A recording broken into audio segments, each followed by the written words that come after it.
Au nom du Père et du Fils et du Saint-Esprit, Amen. Grande joie de pouvoir être là avec vous pour ce temps d'écoute, de prière avec la parole de Dieu, ce temps de Lectio Divina, la lecture priante de la parole de Dieu. C'est très important que chacun de nous puisse l'avoir déjà fait. Voilà, même si vous n'avez pas le compendium, c'est important de répondre, de prendre la lecture du jour, de la messe. On peut choisir une et après de répondre aux 5 questions que d'habitude je vous demande de répondre par écrit, d'avoir un cahier. La première question, la première étape de la Lectio Divina, lecture, c'est que dit la parole. Deuxième, méditation, c'est que Dieu me dit. Troisième, prière, c'est que je réponds à Dieu. Quatrième, la contemplation, la parole qui enflamme mon cœur. Cinquième, résolution, comment je suis appelé à vivre la parole. Nous avons encore des compendiums disponibles ici à l'évêché d'Orbala parce que c'est ici que nous habitons. Je suis Père Jean de la communauté Semence du Verbe, prêtre missionnaire ici au Cameroun et c'est une grande joie de pouvoir vivre ce temps avec chacun de vous. Soyez les bienvenus. Et on va entrer déjà dans la parole de Dieu que le Seigneur et l'Église nous donnent aujourd'hui. Alors, la première lecture, c'est du prophète Jérémie, chapitre 31, versets 1 à 7. Versets 1 à 7. En ce temps-là, oracle du Seigneur, je serai le Dieu de toutes les familles d'Israël, et elles seront mon peuple. Ainsi parle le Seigneur. Il a trouvé grâce au désert, le peuple échappé à l'épée. Israël marche vers son repos. De loin, le Seigneur m'est apparu. D'un amour éternel, je t'ai aimé. Aussi, t'ai-je maintenu ma faveur. De nouveau, je te bâtirai et tu seras rebâti, Vierge d'Israël. De nouveau, tu te feras belle avec tes tambourins. Tu sortiras au milieu des danses joyeuses. De nouveau, tu seras planté des vignes sur les montagnes de Samarie. Ils planteront les planteurs et ils cueilleront. Oui, ce sera le jour où les veilleurs crieront sur la montagne d'Éphraïm. Debout, montons à Sion, vers le Seigneur notre Dieu. Car ainsi parle le Seigneur, criez de joie pour Jacob, acclamez la première des nations. Faites-vous entendre, louez, proclamez. Le Seigneur sauve son peuple, le reste d'Israël. Parole du Seigneur. C'est très belle cette lecture du prophète Jérémie, chapitre 31, versets 1 à 7. Il dit comme ça, il a trouvé grâce au désert, le peuple échappé à l'épée. Israël marche vers son repos. C'est beau parce que, regardez, dans les déserts, ce n'est pas facile, c'est l'aridité, ça veut dire qu'il a la mort, il n'a pas la vie, il n'a pas le goût, la beauté de tout ce que nous avons autour de nous, des fleurs, des arbres. Mais le désert, c'est aussi le lieu de la conversion. Le Seigneur a appelé son peuple à le suivre au désert. Quand le peuple est sorti d'Israël, quand le peuple est sorti d'Égypte, ils ont passé la mer Rouge et après ils ont marché dans le désert vers la terre promise. Alors le désert, c'est le lieu où le Seigneur a épousé son peuple, où le peuple a été appelé à vivre cette conversion et aussi à suivre Dieu. Et le Seigneur veut donner le repos. Dans le désert, le repos, la paix intérieure. Et si nous n'avons pas la paix dans notre cœur, tout ce que nous faisons n'a pas de sens. Nous n'avons pas la paix, parce que la paix, c'est un don de Dieu. La paix, c'est un fruit de l'Esprit Saint. La paix, c'est la marque de la présence de Dieu en nous. Et c'est très important de trouver cette paix à partir du Seigneur, pas à partir de nous-mêmes et pas à partir de l'extérieur. Parce que si nous voulons avoir la paix à partir des choses extérieures, et si les choses extérieures n'avancent pas, ne nous plaisent pas, les choses, même on peut dire, on sent un dégoût, ça ne va pas produire la paix. C'est à partir du Seigneur. C'est pour ça que, regardez, le verset 3 dit, « De loin le Seigneur m'est apparu. D'un amour éternel, je t'ai aimé. Aussi, t'ai-je maintenu ma faveur. » C'est le Seigneur qui parle à Israël. « De nouveau, je te bâtirai et tu seras rebâti, vierge d'Israël. » De nouveau, c'est beau, de nouveau, cette parole qui revient. De nouveau, je te bâtirai. De nouveau, tu te feras belle. De nouveau, tu seras planté des vignes. Voilà. De nouveau, debout. Montons à Sion, vers le Seigneur, notre Dieu. Et on voit ici, regardez, on commence par le Seigneur qui dit, tu as échappé de l'épée. Tu as échappé de l'épée, ça veut dire tu as échappé de la mort. Et je veux te donner la paix, le repos. Le Seigneur t'a aimé d'un amour éternel. Qui peut dire ça? Je t'aime d'un amour éternel. On peut dire je t'aime d'un amour inconditionnel. Et c'est très important dans notre vie de faire cette expérience de l'amour des gens qui sont autour de nous, qui nous aiment d'un amour inconditionnel. Ça veut dire qu'ils nous aiment tels que nous sommes aujourd'hui, demain, après-demain. Et surtout de faire cette expérience de l'amour inconditionnel de Dieu. Mais un amour éternel, moi, personne ne peut dire je t'aimerai d'un amour éternel. Je ne peux pas. C'est Dieu qui peut le dire parce que c'est Dieu qui est éternel. Bien sûr, notre âme, elle est appelée à l'éternité. Mais nous savons que nous, les humains, tant de fois nous disons « je t'aime » à quelqu'un et après, quelques temps après, quelques années après, on va dire « je ne t'aime pas, je ne veux pas te parler, je ne te pardonne pas ». Malheureusement, c'est l'amour humain. Mais cet amour humain est appelé à devenir comme l'amour de Dieu. Et le Seigneur te dit « de loin, je t'ai apparu. D'un amour éternel, je t'ai aimé. Aussi t'ai-je maintenu ma faveur, ça veut dire ma grâce. J'ai gardé ma grâce envers toi.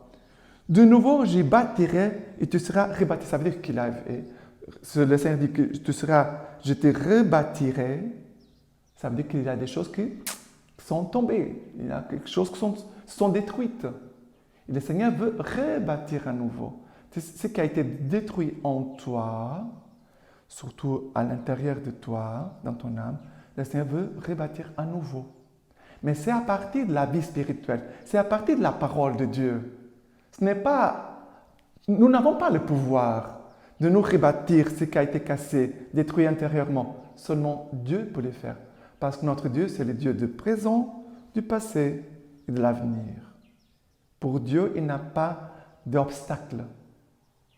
Et c'est très fort. Le Seigneur, je t'ai aimé d'un amour éternel. Cette phrase pour moi, c'est très forte. J'aime beaucoup cette parole. Je t'ai aimé d'un amour éternel. Je t'ai aimé d'un amour éternel. De pouvoir méditer sur cette parole. Et le Seigneur dit, de nouveau tu te feras belle. De nouveau je te bâtirai. De nouveau tu seras planté. Ça veut dire tu auras une fécondité. Tu auras une fécondité. Il aura la vie en toi. Ils planteront les planteurs et ils cueilleront. C'est vrai que par l'Église, par les missionnaires, les prêtres, notre accompagnateur spirituel, et c'est très important l'accompagnateur spirituel parce que c'est lui, le jardinier, qui prend soin de notre jardin, de notre âme, et qui va enlever ce qui n'est pas bon, va dire ça c'est pas bon, ça c'est bon, on va le garder. Soit on doit prendre soin, on doit encourager telle chose en toi. Mais c'est vrai que dans notre vie, notre jardin, parfois, il doit être aussi taillé. On va planter, mais parfois on doit aussi tailler pour que ça puisse produire davantage de fruits. Notre âme, c'est le jardin de Dieu, où Dieu aime habiter. Et ils disent debout, sur la montagne d'Éphraïm, debout. Ils sont les veilleurs qui crient. Sur la montagne d'Éphraïm, debout, montons à Sion. Debout, ça veut dire avance, bouge-toi, sors de ta paralysie. Il y a des gens qui ne font rien, passent toute leur journée sans rien faire. Et si on leur demande quelque chose, ils vont dire non, je n'ai pas le temps, je suis très occupé. Ils sont occupés à rien faire, comme dit la parole de Dieu. Il y a des gens qui sont très occupés à rien faire. Mais le Seigneur n'aime pas ça. Le Seigneur t'a donné la vie. Et tu dois mettre ta vie en action pour produire quelque chose. Va travailler, va nettoyer ta maison, va mettre de l'ordre, va t'occuper des pauvres, va visiter les malades, va faire quelque chose. Mais ne reste pas sans rien faire. La loisiveté, la paresse, c'est l'instrument que les démons aiment beaucoup. Ils aiment beaucoup. Et si on est là sans rien faire, on laisse la place aux démons. Et combien de péchés entrent dans notre vie à cause de ça? Parce que nous sommes distraits, tête dans l'air, et les démons viennent avec ces suggestions. Et après, nous tombons dans les péchés, malheureusement. Et à la fin, il dit, criez de joie pour Jacob, acclamez la première des nations, faites-vous entendre, louez, proclamez, le Seigneur sauve son peuple, le reste d'Israël. Le Seigneur sauve son peuple, le reste. Ça veut dire ce qui est petit, humble. C'est que parfois on ne voit même presque pas. Mais c'est cela que Dieu aime et que Dieu regarde en nous. Les petits restes. Les petits restes. Les petits restes sont aussi les fidèles. Sont les fidèles qui ont resté fidèles au Seigneur. Parce que quand il a des difficultés, beaucoup de monde abandonne Jésus. C'est pour cela que Jésus va dire en Jean chapitre 6, verset 66, « Voulez-vous aussi m'abandonner? Voulez-vous aussi me quitter ?» Voilà la première lecture d'aujourd'hui. Pour le psaume d'aujourd'hui, c'est Jérémie 31 aussi, versets 10, 11, 12 et 13. Jérémie chapitre 31, versets 10 à 13. Il dit comme ça, c'est un cantique. Nation, écoutez la parole du Seigneur, annoncez-la dans les îles lointaines. Celui qui dispersa Israël le rassemble. Il le garde comme un pasteur son troupeau, car le Seigneur a racheté Jacob. Il a délivré de la main d'un plus fort. Ils viendront criant de joie sur la hauteur de Sion.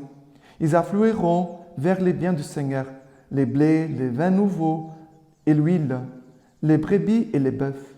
Ils seront comme un jardin bien arrosé. Ils ne languiront plus. Alors la Vierge prendra joie à la danse, et ensemble les jeunes et les vieux. Je changerai leur deuil en allégresse. Je les consolerai, je les réjouirai après leur peine. Ici, très important, aujourd'hui, nous sommes le 5 août, nous célébrons la dédicace de la basilique de Sainte-Marie Majeure, qui est aussi connue par la basilique Sainte-Marie des Neiges à Rome. Et dans cette fête, nous célébrons la dédicace de cette basilique. Et ici, dans la première lecture aussi, il parle de la fille de Sion. Il dit, ici, Vierge d'Israël, debout, tu te feras belle avec tes tambourins. Vierge d'Israël. Ici, il parle aussi de la Vierge, le verset 13. Alors la Vierge prendra joie à la danse, et ensemble les jeunes et les vieux. Je changerai leur deuil en allégresse, je les consolerai et je les réjouirai après leur peine. Et c'est très important la présence de la Vierge Marie dans notre vie. Non pas seulement la dédicace de cette église, bien sûr c'est très important. Et dans cette église, je rappelle qu'il y a aussi, selon la tradition de l'église, une relique du berceau, de la mangeoire d'ailleurs, la mangeoire où Jésus est né à Bethléem. Et on peut visiter ce morceau. Notre foi, nous pouvons contempler ces lieux aussi où nous pouvons faire mémoire de la naissance, l'incarnation de Jésus, Jésus qui s'est fait homme, qui est venu jusqu'à nous par la Vierge Marie, notre mère aussi. Alors, ici, c'est la présence de la Vierge Marie qui nous aide aussi à vivre notre vie spirituelle avec réalisme, profondeur et aussi avec un cœur missionnaire. La Vierge Marie veut nous apprendre, à chacun de nous, nous enseigner à avoir une vie spirituelle réaliste, profonde et aussi missionnaire. Et elle nous aidera en toutes circonstances. Dans les détresses, le Seigneur veut nous consoler. Dans les peines, le Seigneur veut nous réjouir. Après le deuil, le Seigneur veut nous combler de sa joie. Et la Vierge Marie, elle est toujours cette mère à nous guider, à nous conduire vers Jésus. La Vierge Marie, son rôle dans l'Église, c'est de nous engendrer à nouveau, comme dit la première lecture, à nouveau, tu seras belle, à nouveau. Et la Vierge Marie veut nous engendrer à nouveau parce que nous avons besoin d'être engendrés sans cesse vers Dieu, vers la volonté de Dieu, vers la sainteté, vers la conversion. Voilà l'importance de la Vierge Marie.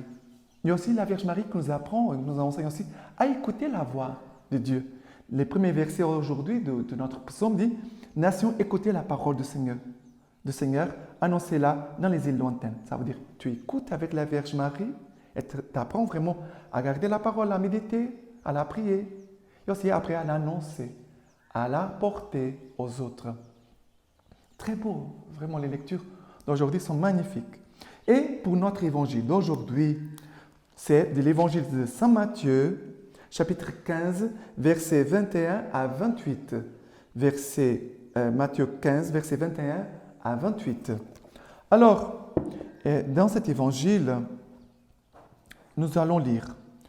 En sortant de là, Jésus se retira dans la région de Tyr et de Sidon.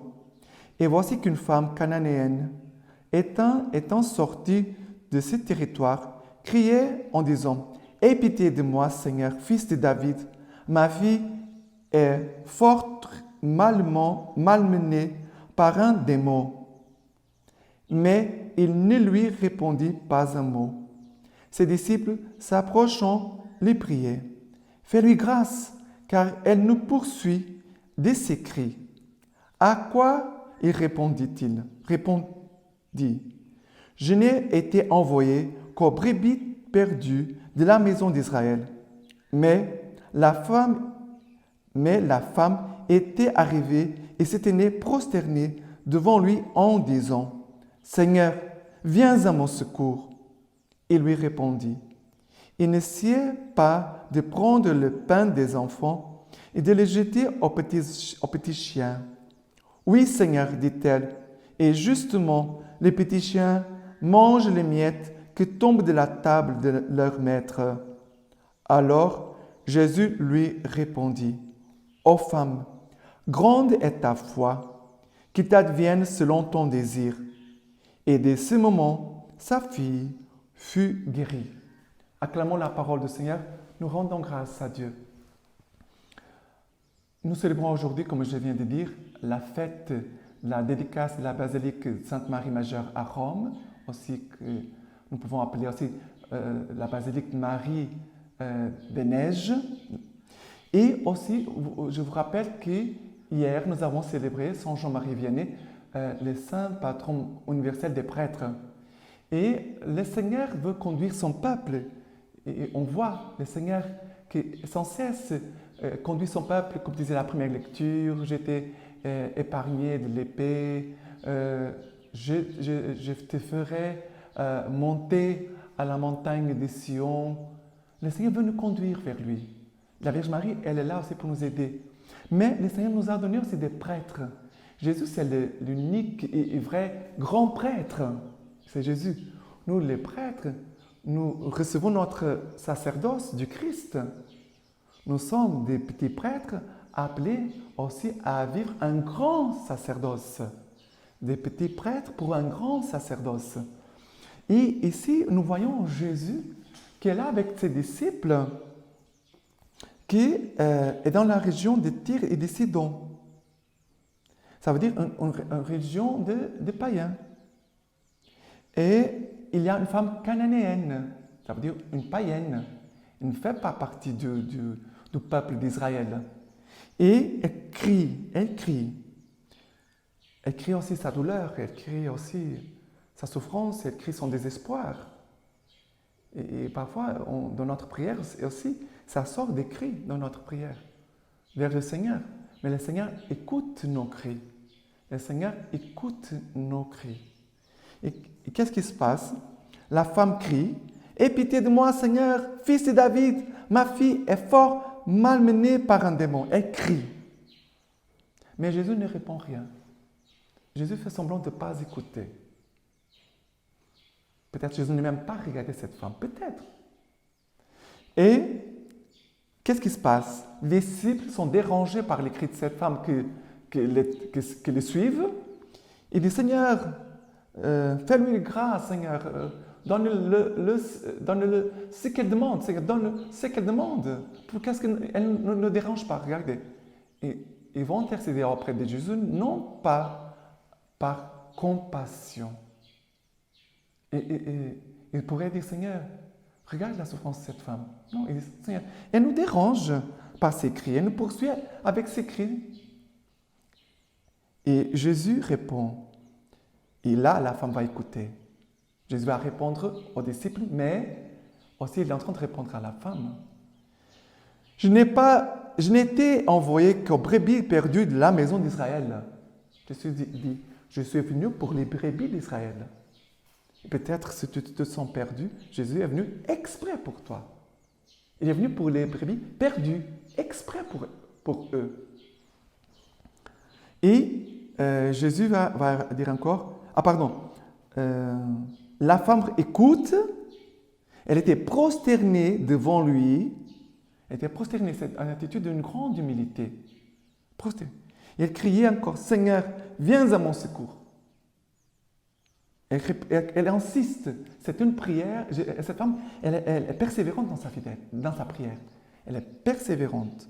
Seigneur, viens à mon secours. Jésus répond, il n'essayait pas de prendre le pain des enfants et de les jeter aux petits chiens. Ici, il y a une note I.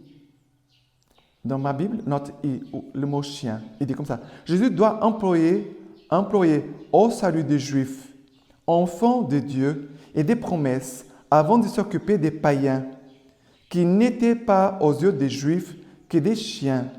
Le caractère traditionnel de cette image et la forme diminutive employée a tenu dans la bouche de Jésus ce que les épithètes auraient de méprisant.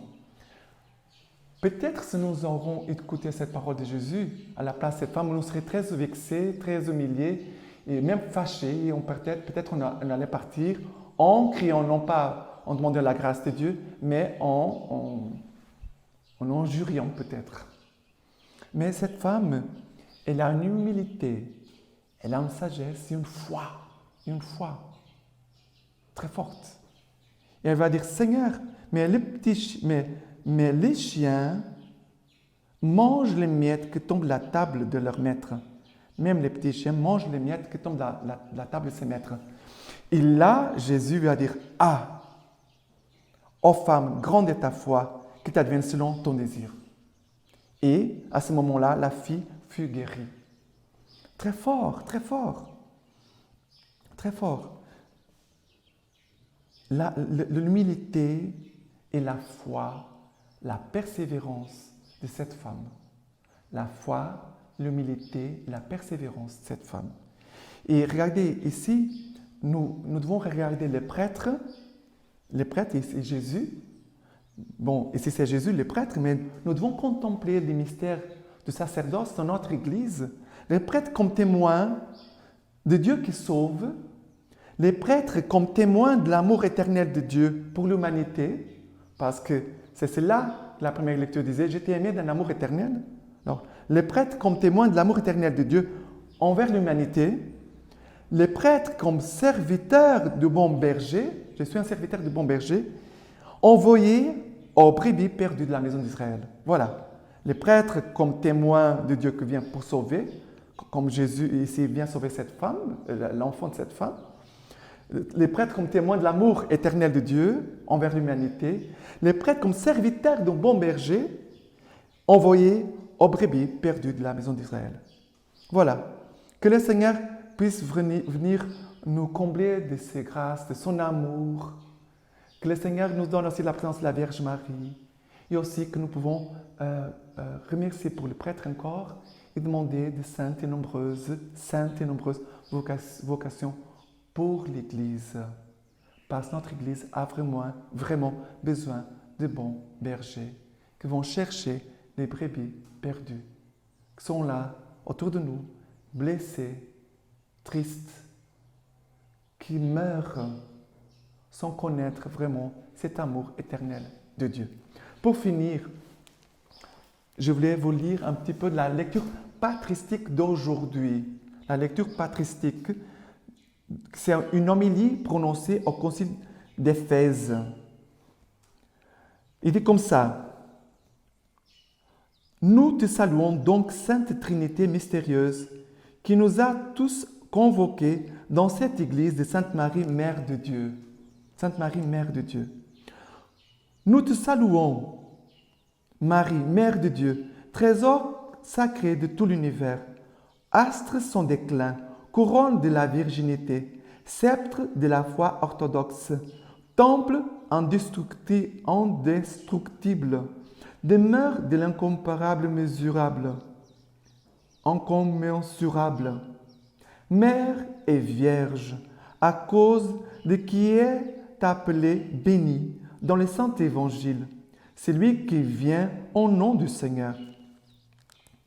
Toi, par qui la Trinité est glorifiée et adorée sur toute la terre, par qui les ciels exultent, par qui les anges et les archanges sont dans la joie, par qui les démons sont mis en déroute, par qui le tentateur est tombé du ciel, par qui la créature déchue est élevée au ciel, par qui le monde entier, captif de l'idolâtrie, est parvenu à la connaissance de la vérité, par qui le saint baptême est accordé à ceux qui croient, avec l'huile de l'allégresse, par qui, sur toute la terre, les églises ont été fondées, par qui les nations païennes sont amenées à la conversion. Et qui dirais-je encore? C'est par toi que la lumière du Fils unique de Dieu a brillé pour ceux qui demeuraient dans les ténèbres et dans l'ombre de la mort. C'est par toi que les prophètes ont annoncé l'avenir, que les apôtres proclament le salut aux nations, que les morts ressuscitent et que le règne des rois au nom de la Sainte Trinité. Elle est mère et vierge à la fois. Quelle merveille! Merveille qui m'accable. Qui a jamais entendu dire que le constructeur serait empêché d'habiter le temple qu'il a lui-même édifié? Oserait-on critiquer celui qui donne à sa servante les titres de mère? Qu'il nous soit donné de vénérer et d'adorer l'unité, de vénérer et d'honorer l'indisible Trinité en chantant les louanges de Marie toujours vierge, c'est-à-dire de la Sainte Église, et celle de son Fils et de son époux immaculé. Car c'est à lui qu'appartienne la gloire pour les siècles des siècles. Amen. Voilà, une très belle lecture pour cette fête de la basilique Sainte Marie Majeure. Que nous puissions vraiment vivre et méditer toutes ces paroles. Et je vous invite à garder un verset de la première lecture d'aujourd'hui, la première lecture d'aujourd'hui qui dit « De loin le Seigneur m'est apparu, d'un amour éternel, je t'ai aimé. » Garde cette parole. « De loin le Seigneur m'est apparu, d'un amour éternel, je t'ai aimé. » Et maintenant, je donne la bénédiction du Seigneur pour vous tous. Le Seigneur soit avec vous et avec votre esprit. Que vous bénisse le Dieu Tout-Puissant, le Père, le Fils